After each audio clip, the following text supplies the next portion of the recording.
오늘 본문의 26절 한번 같이 한번 읽어보실래요? 시작. 형제들아 너희를 부르심을 보라. 육체를 따라 지혜로운 자가 많지 아니하며 능한 자가 많지 아니하며 문벌 좋은 자가 많지 아니하도다. 이 고린도 교회 성도들에게 아주 대놓고 뭐라고 말합니까? 당신들 수준 별거 없잖아. 당신들 집안이 뭐 얼마나 좋아요? 아니면 얼마나 부자예요? 얼마나 똑똑해요? 당신들 가운데 그런 사람들이 소수일 뿐이지 않습니까? 이렇게 이야기합니다. 물론 고린도 교회 성도들 중에는 브리스길라와 아굴라와 같은 거대한 부를 가지고 있는 그런 사람들도 있었어요.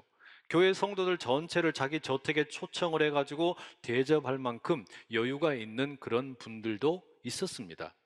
하지만 고린도 교회의 대다수는 엘리트 집단이 아니었습니다. 대부분의 사람들은 교육을 많이 받지도 못했고 부자도 아니고 강한 권력을 가지고 있는 사람들도 아니었습니다. 일종의 하류 인생이라 말해도 무방한 사람들이었습니다. 그런데 바로 그런 고린도 성도들에 대해서 바울이 1장 2절에 뭐라고 말했었냐면, 고린도에 있는 하나님의 부름을 받은 거룩한 사람들, 여러분은 성도입니다. 하나님이 여러분을 부르셨습니다. 이렇게 이야기를 했단 말이에요. 여러분, 이게 무슨 이야기입니까?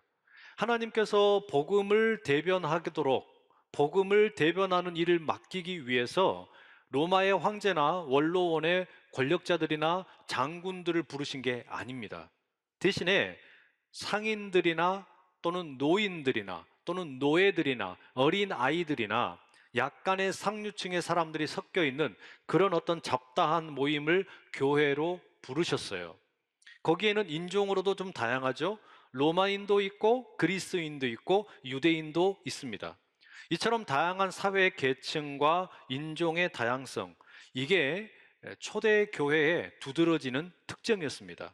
당시 사회에서는 계급이 다르면 함께 어울리지를 않았단 말이에요. 부자와 가난한 자가 함께 어울리지를 않습니다.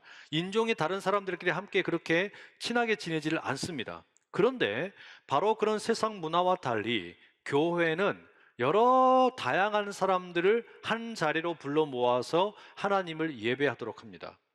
바로 이와 같은 교회의 구성원들의 면면을 보면 이 자체가 뭐냐면 복음의 아이러니를 드러낸다라는 거예요. 다시 말하면 고린도 교회 성도들 대부분이 상대적으로 하류층에 속해 있는데, 이 자체가 하나님의 복음이 무엇인지를 보여주는, 십자가의 복음이 무엇인지를 보여주는 상징 역할을 한다라는 거죠. 여러분, 예를 들어서 한번 생각을 해보세요. 고린도 교회에서 총동원 전도주의를 열었습니다. 그리고 세상에 아주 이 고린도 시에서 명망 높은 사람, 부자 한 분이 초청을 받아서 교회에 가게 됐어요. 그래가지고 이 교회에 모여있는 사람들을 보니까 자기처럼 돈이 많거나 사회적인 지위가 높거나 이런 사람들이 별로 없어요.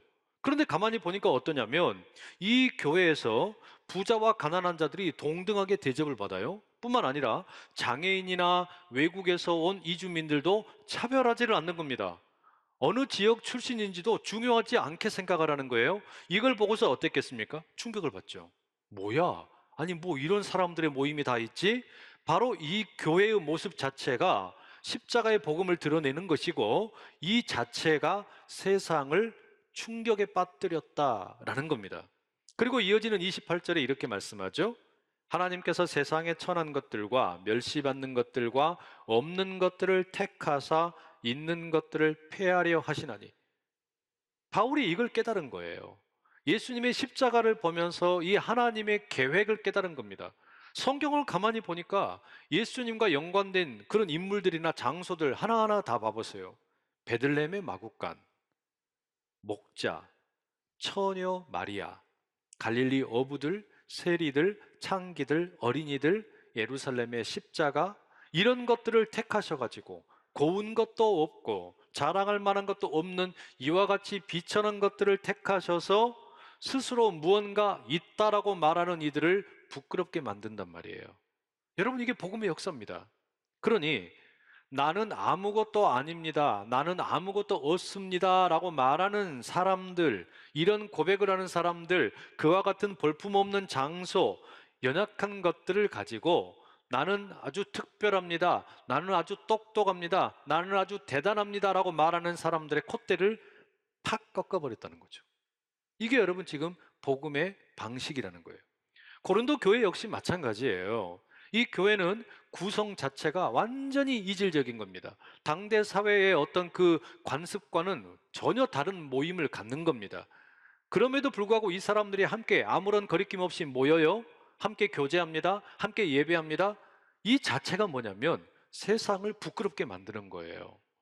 출신 지역으로 갈라지고 재산의 수준으로 갈라지고 학벌로 갈라지고 권력의 수준으로 갈라지고 이런 어떤 세상이 당연하게 여기는 문화가 고린도 교회의 모습을 보면서 부끄러움을 느끼는 겁니다. 이게 본래 하나님께서 고린도 교회의 성도들을 통해서 계획하셨던 일이란 말이죠. 그런데 안타깝게 무슨 소식이 들리는 겁니까? 이 교회 안에 세상과 똑같은 지혜를 경쟁하고 자랑하고 분파가 생기고 갈등을 하는 일들이 생긴다는 거예요. 세상과 동일한 방식으로 살아가는 그런 교회의 소식을 듣고 바울이 너무나 마음이 불편했죠. 그래서 이 편지를 쓰고 있는 중이고 그런 이유로 29절에 이렇게 말합니다. 함께 읽어보실게요. 시작. 이는 아무 육체도 하나님 앞에서 자랑하지 못하게 하려 하심이라. 도대체 왜 하나님께서 없는 것들을, 연약한 것들을, 별 볼 일 없는 것들을 택하셔서 자랑할 것이 많은 사람들의 길을 팍 꺾어버리느냐? 아무도 하나님 앞에서 자랑하지 못하게 하려 한다. 실제로 그렇잖아요, 여러분. 아니, 우리가 하나님 앞에서 피조물인 인간이 어찌 자랑할 것이 있겠어요? 하나님, 내가 이렇게 많은 거 가지고 있습니다. 내가 이렇게 대단합니다. 우와, 하나님, 나 대단하죠. 웃기잖아요. 너무 웃기는 거 아닙니까? 여러분, 여기에 그 자랑한다라는 말은 헬라어로는 카우카우마이라는 단어인데요. 이 단어 어원을 찾아보니까 우리 신체 가운데 이 목에서 유래합니다. 이 목에서 유래된 단어가 이 자랑의 표현이란 말이에요. 여러분, 이 자랑이라고 하는 것은 실질적으로 목뼈와 관련이 있죠. 목뼈를 꼿꼿하게 세우고 치켜들게 되면 머리가 들어지게 됩니다. 이게 뭐예요? 자랑하는 전형적인 태도이죠. 반면에 목뼈가 내려가면 어떻게 됩니까? 고개가 숙여지죠. 이게 겸손의 모습이 되는 겁니다. 여러분의 지금 목표는 어떻게 작동하고 계세요? 한 번쯤 생각해 볼 필요가 있겠죠. 아울러 여러분, 이 자랑과 관련해서 우리가 또 하나 생각할 게 있어요. 그게 뭐냐면, 일반적으로 자랑을 하는 사람이 옆에 있으면 그걸 지켜보는 옆에 있는 사람들은 어때요? 부럽다. 또는 시샘하는 마음이 생기기 마련이죠. 이 자랑과 부러움은 한 쌍으로 움직이는 것처럼 보입니다. 제가 오늘 이야기를 좀 고해성사를 한 게 해야 되는데, 제가 초등학교를 전라남도 보성이라고 하는 아주 시골 깡촌에서 살았습니다. 얼굴은 강남인데 출신은 완전 시골이에요. 제가 그런 얘기 진짜 많이 들었거든요. 뭐 믿으시든지 말든지. 그래서 제가 입을 열지 않으면 강남 사람인 줄 알아요. 그런데 사투리를 쓰면 팍 깬다 그런 얘기 정말 많이 들었어요. 여하튼 그 시골 동네에 그 참외와 수박을 재배하는 과수원이 있었습니다. 이 과수원 옆을 지날 때마다 그 향긋한 그 과일 냄새 아주 죽여주더라고요. 수박밭 주인 아저씨가 너무 부러웠어요. 적어도 저분은 마음껏 먹을 수 있겠구나. 그러다가 어느 날 친구들과 도원 결의를 하듯이 다짐을 했습니다. 죽이 되든 밥이 되든 우리 한번 수박 서리 한번 해보자. 그래서 친구 두 녀석이 슬금슬금 다가가서 수박을 따기로 했고 저는 망을 보기로 했습니다. 그때 여러분, 이 심장이 얼마나 빠르게 뛰었는지 지금도 심장이 멈추질 않아요. 웃으라고 드린 이야기예요. 여하튼 몰래 잠입한 이 친구들이 결국 수박을 따는데 성공을 했습니다. 그리고 이제 냅다 뒤도 보지 않고 막 달려가는 거죠. 막 그렇게 얼마 한참을 달려가가지고 이제 숨어서 수박을 먹는데요. 무슨 숟가락이 있겠습니까? 칼이 있겠습니까? 돌멩이로 가서 깨가지고 막 들고 와그작 와그작 먹는데 제 혓바닥이 생기고 그렇게 맛있는 수박은 먹어본 적이 없어요. 그 맛을 지금도 잊을 수가 없어요. 심지어 제가 그때 무슨 생각했냐면, 와, 나 어른이 되면 수박 농사 지어야겠다. 그만큼 감탄했던 기억이 있습니다. 숨기고 싶은 저만의 시크릿입니다. 또 하나 제가 드릴 이야기가 하나 있는데, 초등학교 시절에 그 지금은 유럽에 살고 있는 친구가 한 명 있어요. 이 친구는 학교에 도시락을 싸오면 늘 맛있는 반찬을 많이 싸왔습니다. 저는 기껏해야 맨날 그냥 김치 싸서 간 게 전부였는데 이 친구는 무슨 뭐 달걀말이도 싸오고 소세지도 싸오고 심지어 소세지에다가 달걀 옷을 입혀갖고 가져오더라고요. 와, 부러워서 기가 막히게 맛있어 보이더라고요. 그런데 여러분, 지금 생각하면 어때요? 지금 생각하면 여러분 이게 어떻습니까? 그냥 추억일 뿐이지 않습니까? 아무것도 아니잖아요. 왜냐하면 지금은 수박보다 더 맛있는 게 많이 있다는 걸 내가 알아버렸어요. 지금은 소세지보다 더 맛있는 게 있다는 걸 알아버렸단 말이에요. 더 맛있고 좋은 게 있다는 걸 알아놓고 보니까 이게 더 이상 부럽지가 않은 거예요. 수박이 부럽지가 않아요. 소세지도 부럽지 않아요. 저도 안 먹어요. 여러분, 이와 똑같습니다. 우리가 여러분 세상의 것을 부러워하고 세상의 것을 자랑하면 그것에 막 마음을 빼앗기지 않습니까? 그런데 바울이 지금 하는 이야기는 결국에 뭐냐면 세상의 지혜 그거 자랑하는 거 부러워하지 말아라. 세상의 것 그거 너무 그렇게 좋아하지 말아라. 정말 우리가 복음을 알게 되면 복음이 우리에게 주는 그 선물이 얼마나 값진 것인지 알게 되면 그런 부러움은 사라지게 될 거다. 그 이야기 하고 싶은 거거든요. 여러분, 그러면 복음이 도대체 뭘 주는데요? 복음이 어떤 것을 주느냐? 여기에 대해서 30절에 이렇게 적고 있습니다. 함께 읽어보세요. 시작. 너희는 하나님으로부터 나서 그리스도 예수 안에 있고 예수는 하나님으로부터 나와서 우리에게 지혜와 의로움과 거룩함과 구원함이 되셨으니 아무 육체도 하나님 앞에서 자랑하지 못하게 하려 한다. 그리고 이 구절이 이어지는데 때문에 30절에 본래는 접속사 그러나라는 단어가 있는데 생략이 되었습니다. 그러나 하나님께서는 우리에게 엄청난 선물을 주셨다는 거예요. 아무 육체도 하나님 앞에서 자랑하지 못하게 하셨는데 그러나 하나님께서는 우리에게 선물을 주셨다. 그러나 하나님께서는 우리에게 예수 그리스도를 통해서 지혜라는 선물 꾸러미를 주셨다라는 겁니다. 세상의 그리스 철학자들의 지혜나 또는 유대인들의 서기관의 지혜와는 비교할 수 없는 예수 그리스도를 통해서 우리에게 주어진 선물 보따리, 지혜의 선물 보따리가 있다는 거예요. 그걸 뭐라고 나열합니까? 지혜와 의로움과 거룩함과 구원함이라고 네 가지를 나열하고 있어요. 이걸 그냥 순서대로 동급으로 취급을 하면 곤란하고 이렇게 읽으시면 됩니다. 지혜라는 선물 보따리, 그 안에 있는 의로움과 거룩함과 구원함을 선물로 주셨다는 거예요. 말하자면 우리가 과일 바구니를 생각을 해보세요. 과일 바구니, 그 안에 사과와 배와 포도를 주셨다. 이렇게 말하는 것처럼 예수 그리스도를 통해서 하나님께서 우리에게 지혜를 선물로 주시는데 이 지혜의 선물 보따리를 쫙 열어놓고 보니까 의로움도 있고 거룩함도 있고 구원함도 있더라라는 이야기입니다. 그럼 여러분, 이 의로움과 거룩함과 구원함이 어떤 건지 좀 살펴봐야 되겠죠. 좀 간략하게 말씀을 드리면 의로움이라고 하는 거 그냥 쉽게 말씀을 드리자면 자리를 바꾸는 겁니다. 그게 의로움이에요. 내가 본래 죄인의 자리에 있는데 예수님께서 내 자리에 앉으시고 나를 어디다 보내시는 거예요? 예수님의 자리로 이동시켜 주시는 거예요. 그래서 의로움은 자리 바꿈이라는 선물입니다. 두 번째, 거룩함은 그러면 뭐냐? 거룩함은 여러분, 우리를 하나님의 자녀로 삼으셨다라는 겁니다. 거룩함이라고 하는 것은 구별한다는 뜻이잖아요. 본래 우리는 세상에 살고 있는 사람들인데 그런 우리를 하나님께서 구별하셔가지고 하나님의 자녀로 삼으셨다. 이게 거룩함이에요. 그 다음에 세 번째 구원함은 뭡니까? 구원함이라고 하는 것은 내가 잃어버린 것을 나를 대신해서 찾아주신다는 뜻입니다. 우리가 여러분 살면서 잃어버리는 게 되게 많이 있잖아요. 때로는 뭐 돈을 잃어버릴 수도 있고요. 또는 건강을 잃어버릴 수도 있어요. 때로는 뭐 부모님이 먼저 세상을 떠나실 수도 있어요. 잃어버릴 수 있겠죠. 여러분, 우리가 살면서 많은 것을 잃어버릴 수 있지만 절대 잃어버리지 말아야 하는 게 있어요. 그게 뭐냐면 생명이에요. 영적인 생명, 육적인 생명, 잃어버리면 안 되잖아요. 그런데 예수님께서는 우리가 잃어버린 생명, 죄 때문에 잃어버린 생명, 이 생명을 다시 되찾아 주신 겁니다. 이걸 우리가 구원함이라고 부르는 거죠. 이런 선물 보따리가 예수님을 통해 주어진 겁니다. 복음이라고 하는 그 선물 보따리 속에 하나님의 지혜가 담겨 있는데, 예수 그리스도의 그 지혜가 담겨 있는데, 이 지혜의 선물 보따리를 쫙 열어놓고 보니까 뭐가 들었어요? 이런 의로움의 자리 바꿈, 거룩함으로 하나님의 자녀 삼으심, 그리고 구원함으로 생명을 돌려주심. 이런 선물이 주어졌다는 거예요. 기가 막히잖아요, 여러분. 제가 초등학교 다닐 때 그냥 누가 무슨 선물을 주실 때 제일 기대되고 가장 좋은 건 뭐였냐면 종합 선물 세트. 기억나세요? 그 무슨 제과 뭐 이런 데서 이렇게 주면 종합 선물 세트. 그거 주면은 세상을 다 가진 것 같아.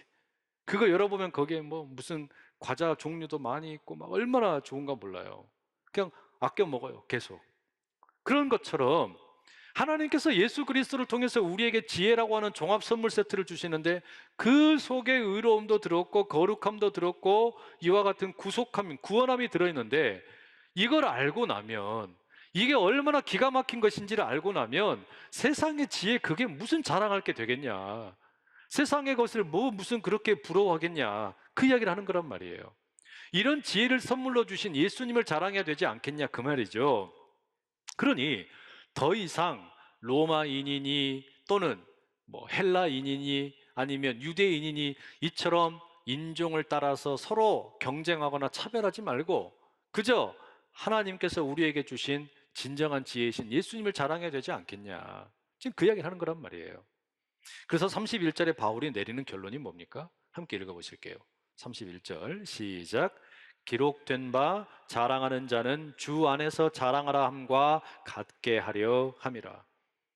자랑할 것이 있다면, 정말로 자랑할 것이 있다면 뭘 자랑하라는 거예요? 내가 가지고 있는 거, 그 별것도 아닌 거, 그 돈이 아무리 많아봐야 하나님 앞에서 자랑할 게 됩니까? 그런 거 자랑하지 말고, 내가 똑똑해봐야 하나님보다 더 똑똑합니까? 그런 거 자랑하지 말고 하나님께서 예수님을 통해 내게 주신 거, 이거 자랑하라는 거예요. 주 안에서 자랑하라. 주님께서 주신 그 지혜의 선물 보따리, 그 속에 들어있는 의로움과 거룩함과 구원함을 자랑하라는 거예요. 여러분, 이걸 자랑하는 게 전도입니다. 이걸 자랑하는 게 감사예요. 이걸 자랑하는 게 우리의 온전한 예배 드림인 줄로 믿습니다. 이와 관련해서 여러분, 두 가지를 꼭 말씀드리고 싶은 게 있어요. 이걸 자랑하는 게 왜 중요하냐? 첫째는요, 교만 때문에 그렇습니다. 여러분, 우리가 주 안에서 자랑하고 싶은데 그렇게 하기 위해서 또 그것이 우리에게 주는 진짜 유익이 뭐냐면요, 이 교만을 이기게 하는 겁니다. 우리 각자는, 저는 그렇게 생각해요. 우리 한 사람 한 사람은 하나님께서 만드신 일종의 악기라고 생각을 해요. 우리 호산나 찬양대 대원들도 다 악기입니다. 그리고 우리 원아트 찬양팀도 다 악기예요. 하나님께서 우리 각자를 어떻게든지 아름다운 소리가 나게끔 만들고 싶으신 거예요. 근데 우리를 예를 들면 나무로 만드는 피리라고 생각을 해보세요. 나무로 피리를 만들려고 할 때 제일 먼저 필요한 게 뭡니까? 뚫어야 되잖아요. 빈 통이 되게 만들어야 되죠. 그 속에 뭔가가 들어있으면 소리가 날 수가 없어요. 제대로 된 소리가 날 수가 없어요. 그 속에 무언가 채워져 있으면, 시인과 촌장의 그 노래 가사처럼 내 속에 내가 너무나 많으면 당신이 쉴 곳이 없어요. 하나님이 거하실 수가 없는 거예요. 바로 그게 교만 아닙니까? 내 속에서 내가 자랑하려고 하는 거, 자기 자랑, 자기 과시, 이런 것들이 꽉 차 있게 되면 소리가 나지를 않는단 말이에요. 하나님이 나를 아름다운 소리 내게 만들려고 하는데 낼 수가 없는 거예요. 근데 여러분, 바로 그것이 교만입니다. C.S. 루이스는 이 교만이 얼마나 지독한 건지, 교만에 비교하면 다른 것들은, 다른 죄악들은 아무것도 아니다. 그냥 벼룩이 문 것밖에 되지 않는다. 이렇게 이야기했어요. 그만큼 힘이 셉니다. 그러나 여러분, 우리가 정말 아름다운 소리를 내려면, 하나님께서 아름다운 소리를 낼 수 있는 악기로 빚어가시려면 내 교만을 비우는 일이 필요하다는 말이죠. 두 번째, 이와 함께 또 하나 필요한 게 있어요. 그게 뭐냐면 절망을 끝장내는 일입니다. 저는 오늘 우리 사회에는 교만함도 문제이지만, 자기 자랑하는 것도 문제이지만, 더 큰 문제가 이 절망에 사로잡혀 있는 거라는 생각을 지울 수가 없습니다. 여러분, 절망을 한다라는 것은 꼭 나쁜 것만은 아닙니다. 내 자신에게 절망해야만 하나님을 만날 수 있죠. 내 자신에 대해서 내가 완전히 책망을 하고 내가 얼마나 한계가 많은 인간인지를 깨달을 때 비로소 하나님을 만날 수 있는 거 아니에요? 근데 문제는 뭐냐면 이 절망이 너무 심해져가지고 절망이 나를 지배하는 거예요. 이게 겉으로 보면 괜찮아 보일 수도 있어요. 절망하는 그 모습 자체는 자기를 비우는 것처럼 보일 수도 있다는 말이에요. 하지만 절망에 의해서 지배를 당하면 이건 곤란합니다. 탕자의 이야기 잘 아시잖아요. 탕자의 인생을 보면 자기 재물을 자랑을 합니다. 그러면서 허랑방탕하게 씁니다. 그러다가 자기가 자랑하던 돈이 다 떨어지게 되죠. 교만함이 꺾입니다. 얼마나 비참한 인생이 됩니까? 자기 자신에 대해서 절망하죠. 자기의 의지에 대해서 절망합니다. 돼지 사료를 훔쳐먹는 참 웃기는 인생이 됐어요. 정말 절망하고 또 절망할 수밖에 없는 상태죠. 그런데 이 탕자가 실패한 인생인 것 같고 너무너무 안타까운 인생인데 딱 하나 잘한 게 있습니다. 그게 뭔지 아세요? 절망한 자리에서 사로잡혀 있지 않고 아버지의 집으로 돌아가기로 작정한 거예요. 절망에 의해서 그냥 지배를 당하는 게 아니라 모르겠다. 아버지 집으로 가자. 바로 이런 자세가 필요하다는 이야기예요. 근데 지금은 우리 사회를 보면 이 절망이 너무 힘이 세졌어요. 한국 교회를 보면서 많은 분들이 그래요. 의식 있는 분이라는 분들이 뭐라 그러냐면 더 이상 희망이 없대요. 너무 크게 절망을 해서 이제는 아무런 기대를 하지 않는다는 분들이 계세요. 청년들 역시 마찬가지예요. 흔히 하는 말로 청년들이 뭐라 그러냐면 이번 생은 망했대요. 어떻게 그런 이야기를 할 수 있습니까? 이번 생은 망했다는 이야기는 내가 뭐 포기할 게 많아서 아무리 노력을 해도 미래가 보이지 않아서 내일 좋아질 것 같지 않으니까 넋두리를 널어놓는 건데 그게 뭐냐면 사실 여러분 절망에 의해서 완전히 포로가 되어버린 거 아닙니까? 이게 너무 안타까워요. 한국 사회를 보면서 수많은 사람들이 또 뭐라 그럽니까? 저출산 현상 이게 너무 심해지니까 이제 몇십 년 뒤면 한국 사회 끝났어. 우리나라 끝났어. 어디로 어떻게 될지 몰라. 이렇게 절망하는 분들이 많아요. 물론 여러분 그 자체 절망하는 거 필요합니다. 한국 교회 갱신을 위해서 절망하는 거 필요해요. 청년들이 지금 어떤 미래를 내다보면서 절망할 수 있어요. 또 우리 사회에 저출산의 문제가 해결되지 않을 것 같으니까 안타까운 마음으로 절망할 수 있어요. 그러나 거기에 지배당하는 것은 곤란합니다. 이번 생은 끝났다 그런 이야기하는 것은 곤란하다는 이야기예요. 어떻게 그렇게 살 수가 있겠습니까? 정리해보면 이렇습니다. 여러분, 교만을 이기는 일, 절망에 지배당하지 않는 일, 이것을 가능하게 하는 유일한 길이 뭔지 아세요? 내가 교만하지 않게 사는 거, 그러면서도 동시에 절망에 사로잡혀 살지 않는 거, 이 둘을 충족시켜 줄 수 있는 유일한 길이 31절에 나오는 주 안에서 자랑하는 겁니다. 자랑을 하되 나를 자랑하고 내 업적을 자랑하고 자기를 과시하는 그런 교만에 빠지지도 않으면서 동시에 나는 절망을 해서 아무것도 할 수 없다는 절망의 포로가 되지 아니하고 도리어 자랑해라는 거예요. 뭘 자랑합니까? 주 안에서 주님께서 주신 지혜의 선물 보따리 이걸 풀어놓고 보니까 어때요? 내가 교만하게 생각했던 거 아무것도 아닌 거예요. 의로움과 거룩함과 구원함을 보니까 내가 절망하는 것도 이것도 아무것도 아닌 거예요. 예수 안에서 내가 할 수 있다 하면 된다 해보자. 이 능력을 가지고 달려갈 수 있게 된다는 이야기죠. 여러분, 우리에게 이와 같은 주 안에서 자랑하는 일들이 일어날 수 있기를 간절히 축복합니다. 주 안에서 자랑하는 일이 우리에게 너무너무 필요해요. 교만의 길을 물리치는 것도 그것이고 절망을 이겨내는 것도 바로 거기에 있기 때문입니다. 바로 그때 청년들이 살아나고 한국 교회가 살아나고 한국 사회도 살아나는 길이 바로 거기에 있는 줄 믿습니다. 우리가 이 마음 가지고 이 복음의 비밀을 깨닫고 이 복음으로 무장하여 함께 달려갈 수 있기를 간절히 축복합니다. 나는 예수 안에서 의로운 자가 되었어요. 주님께서 나의 자리를 바꿔주셨어요. 나는 예수 안에서 거룩한 자가 되었어요. 세상에 속한 자가 아니라 하나님 나라의 자녀가 되었단 말이에요. 나는 구원 백성이 되었어요. 잃어버린 생명 우리 주님이 회복시켜 주셨어요. 이 귀한 선물 온전히 마음에 간직하고 힘차게 살아가기를 다짐하는 우리 모두 될 수 있기를 간절히 축복합니다.